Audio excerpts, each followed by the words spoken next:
Welcome to another episode of Masked Monologues, the anonymous podcast dedicated to creatives. Each week, I dive into conversations with a diverse array of creatives from various industries to explore their unique processes and stories. If you're enjoying the show and want to support us, please consider leaving a review or sharing it with a friend. Hello, and welcome back to another episode of Masked Monologues. Today, I'm excited to have Kam Knight here with me. He's going to briefly introduce himself and tell us a bit about what he does. All right, thank you very much. So, my name is Kam Knight. I'm a coach, international speaker, and best-selling author of about a dozen books in the area of mental performance, such as speed reading, memory, and concentration, as well as personal mastery, such as self-talk, visualization, and goal setting. And over the last 15 years, I've traveled to over 100 countries to get at the answer to this question that I had my whole life, which is, why is it if I want to do something, I know what to do, I know how to do it, and I have the motivation and desire to do it, but for one reason or another, I can't or don't do it. And anytime I felt stuck, I wondered why. Like, why can't I get stuff done? Why do I keep spinning my wheels?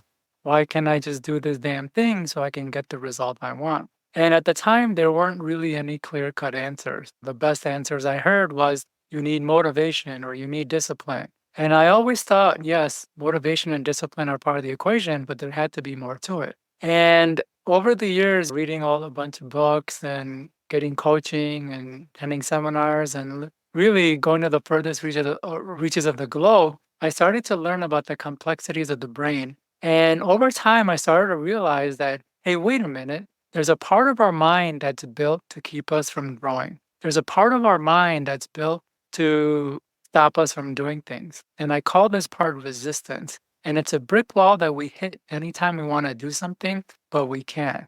And so now my life's work is talking about internal resistance and helping people get over it. Okay, and you say that there's this internal resistance, this brick wall. I'm wondering what these factors or what that could encompass because when we do something, there's always going to be challenges that we have to overcome, Yeah. adversity we're faced with. It doesn't matter what you do. It could be something like learning to play a guitar, or it could be going out to a social event if you're introverted and you've got these challenges that you have to find a step process or find some way to navigate. So I'm wondering, Yeah. when you're talking about internal resistance, are there any ways you can categorize that, or how do you create more of, I'd say, a tangible concept around it so it's not as Yeah. vague as just Right. internal resistance? Right. So if I can be a little bit more specific, it helps to understand that anytime a decision,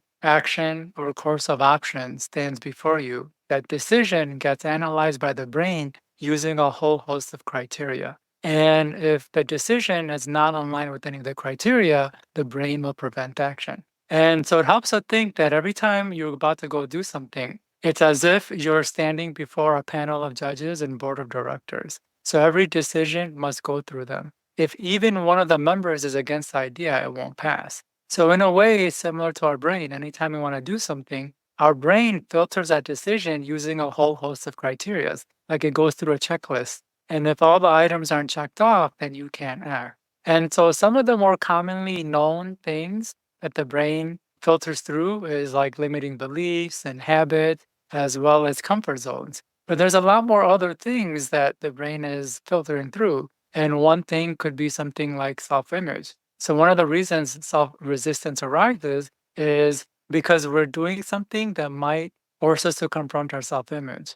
And by that, many of us have created a self image of ourselves as being smart, tech savvy, or a great musician, artist, speaker, comedian. But we'll never do anything to study, apply our skill, or put ourselves out there. Because if we do, it would mean, and if we have problems and difficulty, that could damage our self image. So it's much easier for us not to do the thing and hold that image that we're great than to do something that might potentially tell us that we're not as great as we think we are. Does that help? Yes, that helps a lot. It provides a more thorough explanation. I'm wondering now, you say that we have these judges in our head and you touched on limiting beliefs. So I want Yeah, to know, let's say you've had this self-image, this perception that you've been exceedingly good at, just say academia, and you right. don't want to try this challenging course that everybody else is doing because you're afraid of that initial failure.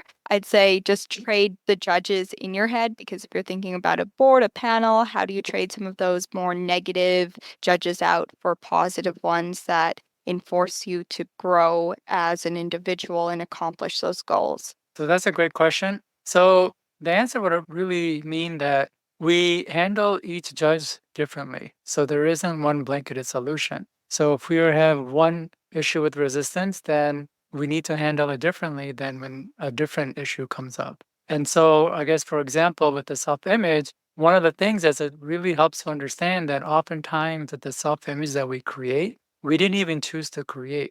Our unconscious chose it for us. At some point while we were growing up, our unconscious came to the conclusion that we weren't good enough and felt that this was a self image that we needed to uphold to get people to like and respect us or to get the attention that we wanted. And then it's forcing us to uphold this image and at the same time creating resistance not to do anything that might damage that self image. So then to overcome that, it really helps to understand that actually we're all doing it in some ways. We're all creating this image.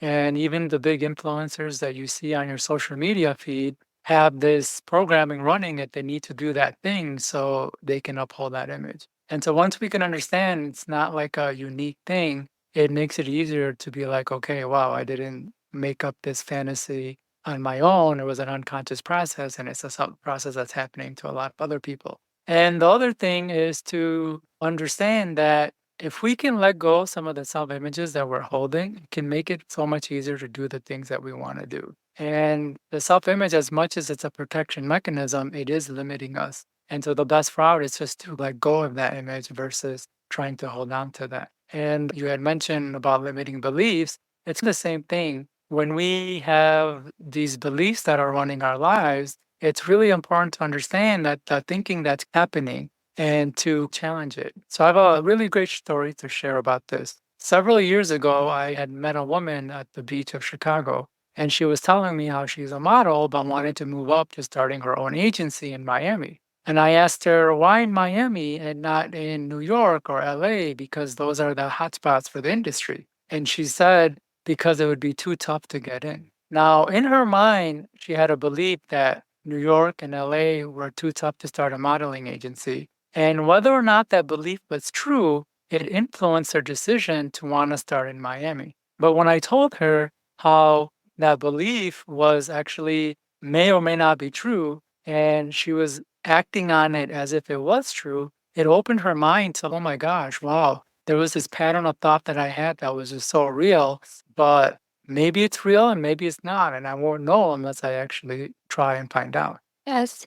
On the topic of making decisions, I've heard that most decisions are made on impulse or it's more of a feeling. So, led by feeling. I think there's a bit of like psychology or neuroscience behind it that says Yeah. most decisions are made in the limbic system as opposed to the neurocortex. I'm not sure if you can elaborate on this or if you have any more knowledge to just provide better understanding. So when we think about making a decision, does our mind process all the, I'd say all the specifics, the facts, the analytics, analyze the situation, and then from that point on, it comes back to a feeling. So then it would be directed by impulse, or how have you come to understand the decision-making process? Yeah, the decision making process is cryptic and complex at the same time. And you are right that it does. A lot of our decision making is emotional. In fact, that's why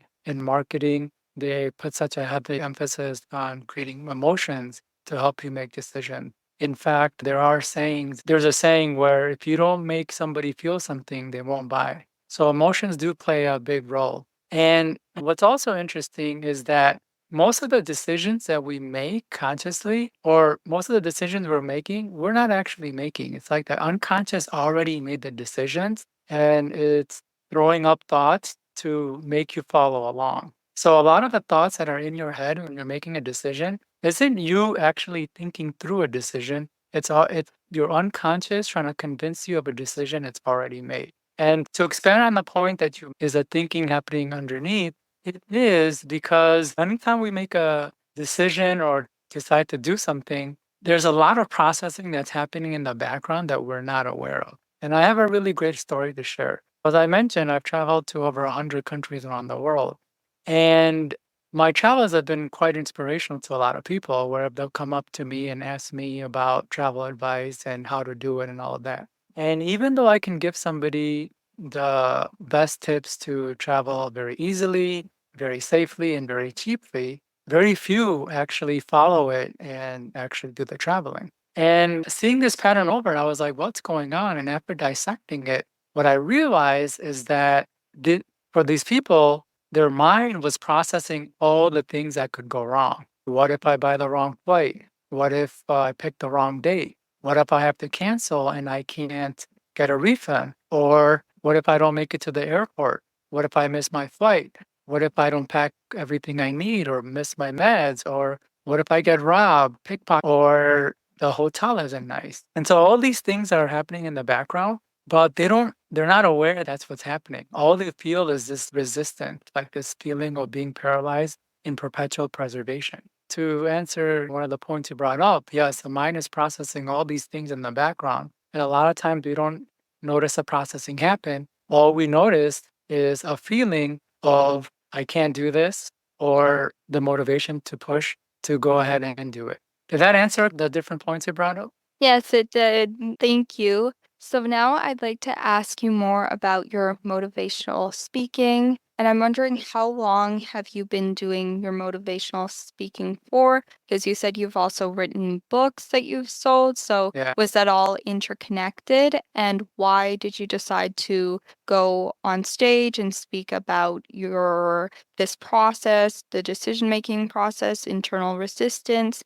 How did you get started? Okay, so I'm really an author by trade. I'm a writer. I enjoy writing. I've been writing for nearly 15 years. And as I mentioned, I've written about over a dozen books. And I started writing, and most of my books, or all my books, at least up until this point, were written prior to ChatGPT, meaning I actually had to develop the skill of writing and do it as a full-time thing where I was like almost writing all the time. And then ChatGPT came out, and a part of me freaked out. I was like, this ChatGPT can do what took me 15 years of working diligently, a skill to develop, it can do very easily. Although its writing skill is not up to par as mine, but in terms of grammar and all of that, it's actually pretty solid. And I started to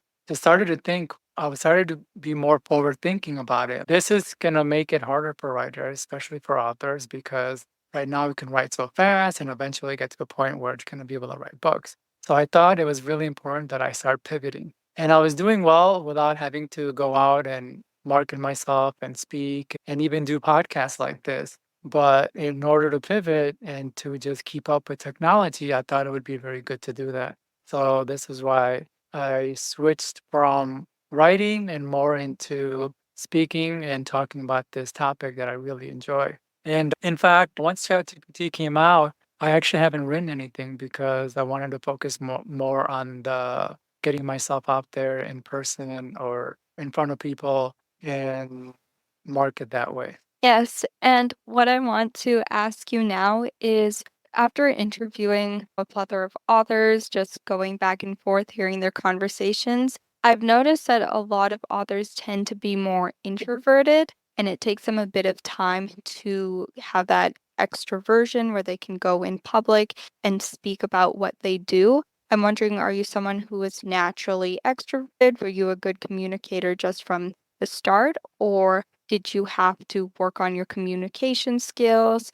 work on presentation, especially if you're doing motivational speaking? And Do you have any tips or tricks for somebody who might be in that situation where they're just the writer or they think about themselves as just being a writer, staying at home writing, and then they realize that, oh, they have to go out there, share their work with others, but just don't know how to approach it? First, I want to answer by saying thank you for using the word good with my communication skills because I was never a good verbal communicator. I was actually a pretty terrible verbal communicator. I'm actually first generation American, and so English isn't even my first language.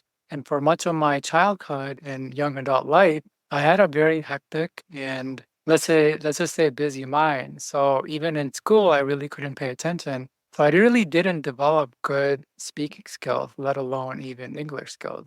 And my English skills really developed when I became a writer. And what I really liked about writing is because I could take a lot of time to articulate my thoughts. I could write out a sentence or paragraph and revisit it and change out word to fit it exactly as I wanted it. But doing that, communicating verbally, that's not possible. You just got to get things out. And it was a challenge. It took me several years of actually practicing to develop the skill. And there was a few things that were really game changers for me. One was really working on getting the words out because a lot of times when I'm talking, the tendency is for me to try to figure out the right words, and I say a lot of ahs and ums and filler words. And I wanted to eliminate that. And what I found that helped me do that was to get into a flow where I'm just talking and not worried about what comes out or if I make a mistake or not. And in the beginning, obviously, I made a lot of mistakes, didn't work out, and all of that.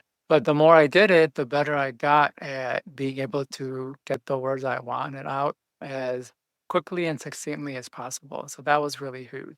Another thing is when I do want to speak, especially on stage or a podcast like this, I do practice. Like I will write out my talking point and I'll write them out as I would say I would be writing a book or whatever. And then I practice saying it out loud. I make sure I do it out loud so I can get comfortable getting my mouth moving and the words coming out the way I want. And then once I repeat it out loud, I read it out loud. I try to say it without looking at the notes or the things I've written. And then I just practice until I get on a show like this. And then a lot of times it just flows. Are you still there? Oh, you're on mute. I believe you're muted. Sorry, can you Are hear you? me now?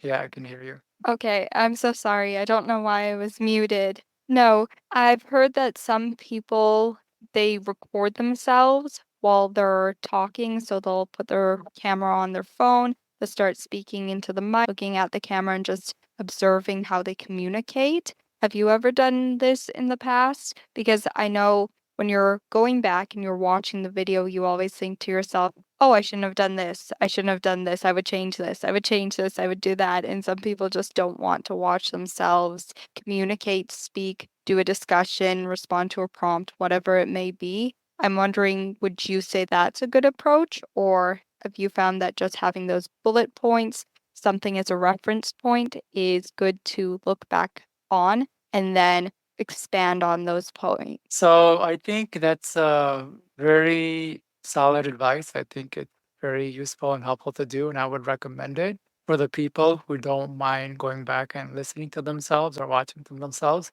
I personally haven't been one of those people. Like I didn't like to hear myself talk or re-listen to a recording of mine. And so my approach was as how I described it. I would first think about the speaking points, the things I would really like to talk about. I would write them out in detail. I would read them out loud, and then I would try to speak them without the notes or the word.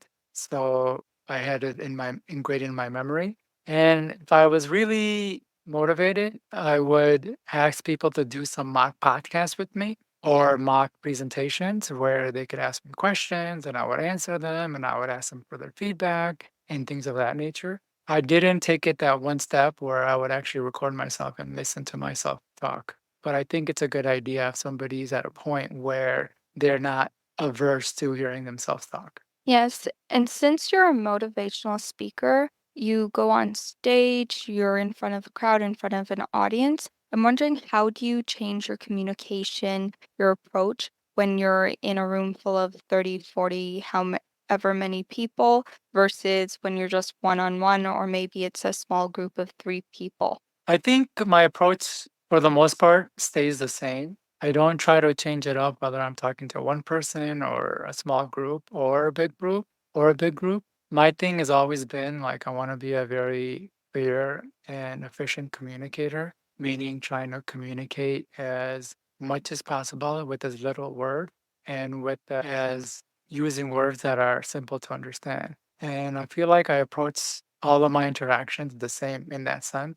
It's just that when you do start getting into a wider or bigger audience, there is that for guys like me or people who are authors and tend to be introverted, there tends to be a little bit more anxiety or be a little bit more pressure. But I do exactly what you are saying, approach it as if I'm just talking to just one person or even a small group. And that helps me engage with the bigger groups. One of the things I do want to mention that can help people when they are engaging with a bigger group, and this is something I learned when I was writing, is to understand that 30 to 40 years ago, everybody was pretty much on the same page when it came to definitions of word and what was going on in the world and news and stuff like that. There was only three main television channels, and there wasn't really HBO or cable television. So everybody received information from the same basic sources, so they were all on the same page. But now we live in a time where there isn't just more television channels, there's just so many more outlets for news and information that nobody's really on the same page, even on the definition of words. And so the bigger the group I'm talking to, the more I'm conscious of defining the words I'm using so everyone's on the same page, if that makes any sense. So if I was going to use a word such as, I don't know, I'm trying to think off of the top of my head. Let's just say something as simple as angry, like an emotion. I would actually define what I mean by the word angry or that emotion. So we're all on the same page because each person can interpret that word differently. Then if I don't define it, they might be seeing me say something different when I'm really not. And I really believe much of our disconnect in communication is just that we have different definitions of words. And if we can just say, hey, this is how I'm using this word, it really shuts down a lot of disagreements and miscommunication where everyone can be on the same page, if that makes sense. Yes. I'd like to ask now, throughout your years of research and writing on internal resistance, I want to know if there's any key tips or pointers that you've found have been more applicable to a lot of individuals. Maybe it's finding ways to put yourself in a new environment to change that mental framework you've got going on and those beliefs about yourself. Or maybe it's something as simple as journaling, writing down your thoughts. What have you found has worked for others and for yourself when it comes to managing that internal resistance? Yeah, there's a couple things that I think that are universal, and it's not just something that I found, but I think it gets talked about a lot. And one of the things is self-talk. I think self-talk is really important. And by self-talk, and I'm going to define it, self-talk are statements that you say or repeat to yourself about the change that you want or that you want to have or to have happen in your life.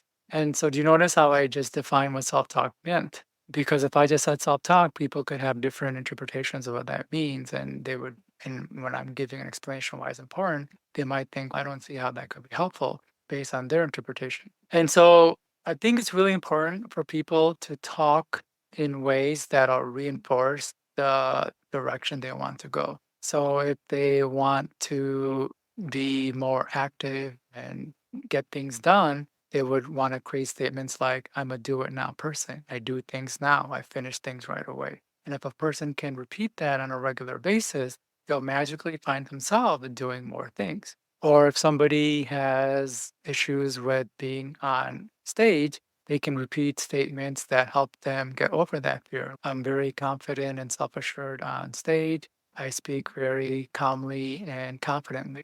Or if somebody wants to be an author and they have imposter syndrome, they can repeat a statement like, I am an excellent writer. I easily communicate my thoughts, ideas, feelings, and experiences. So if somebody can learn to harness the power of self-talk and write it in a way that'll help, that essentially describes what it is they want to do, and then they can repeat it on a regular basis, it's going to help them do that thing more easily and more effortlessly to the point where they don't even realize they had resistance. That's how powerful self-talk is.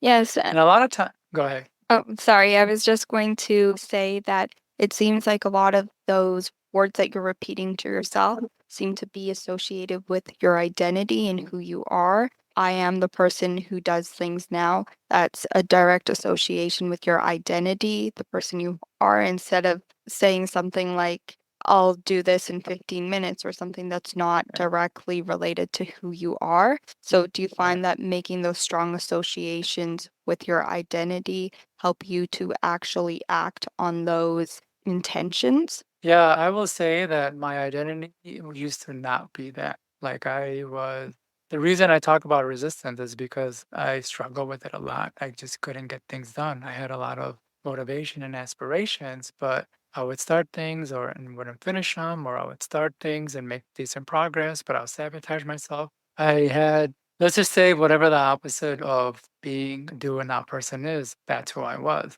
But because I regularly repeat this statement and I do it, I've been doing it for years, I've become that. Now I'm just like a very, I wouldn't say go getter, but I get a lot of stuff done. And it's not something I'm forcing myself. All I do is I try to make sure that I repeat these statements and the actions just follow. Yes, thank you so much. And it was a pleasure speaking with you. I'd like to know now if my guests would like to connect with you, speak to you, how can they find you? Do you have social media platforms? Do you have a website, an email, or what's the best place to contact you? But I've got a website. People can contact me at kamknight.com. That's just my name. It's KAMKNIGHT.com. And I'm on all the social media platforms and I post regularly. And they can find me on my handle, kamknight.com. And I have a free gift for all the listeners. I have a guide on 5 ways to end procrastination, self-sabotage, and they can get that on my website at kamknight.com. Thank you so much. And if you like this podcast episode, please give Cam Knight some love. Go check out his website. And if you want to support the podcast, Thanks leave for a listening to review this or share it with episode a of friend or a Masked family Monologues. member. And we hope Don't forget to see you like and next time. subscribe. See you next time.